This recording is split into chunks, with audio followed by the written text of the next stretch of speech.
ଆଜିକାଲିର ମଣିଷମାନେ ଏତେ ହାର୍ଟଲେସ୍ ଅଧର୍ମୀ ଆଉ ନିଷ୍ଠୁର ହେଇଗଲେଣି ଯେ ତାଙ୍କୁ ସମ୍ପର୍କର ମୂଲ୍ୟ କିଛି ଫରକ ପଡ଼ୁନି। ସେମାନଙ୍କର ବାପା ମାଆଙ୍କର ଦାୟିତ୍ୱ ଗୋଟେ ବୋଝ ଭଳିଆ ଲାଗୁଛି।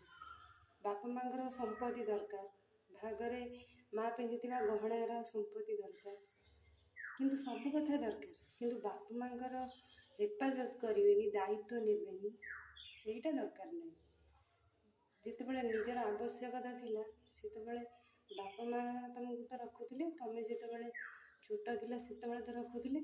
ଘରେ ଝାନି ଝଗଡ଼ା ସବୁ ହୁଏ, ତାକି ନୁହେଁ ଯେ ଆମେ ବାବା ମାଆଙ୍କୁ ଛାଡ଼ିଦେବା, ଶାଶୁ ଶ୍ୱଶୁରଙ୍କୁ ଛାଡ଼ିଦେବା।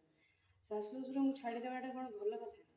ଶାଶୁ ଶ୍ୱଶୁରଙ୍କର ଧନ ସମ୍ପତ୍ତି ଦରକାର, ତାଙ୍କର ସବୁ କିଛି ଦରକାର ଭାଗରେ, କିନ୍ତୁ ତାଙ୍କ ଦାୟିତ୍ୱ ନେବା ଦରକାର ନାହିଁ, ତାଙ୍କର ହେଫାଜତ କରିବା ଦରକାର ନାହିଁ।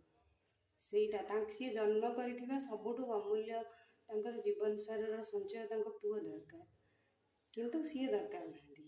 ଏମିତି କ'ଣ ହେଇପାରିବ? ଘରେ ସମସ୍ତଙ୍କର ଝଗଡ଼ା ଝାଣ୍ଟି ଥାଏ, ତାକି ନୁହେଁ ଆମେ ତାଙ୍କୁ ଛାଡ଼ିଦେବା।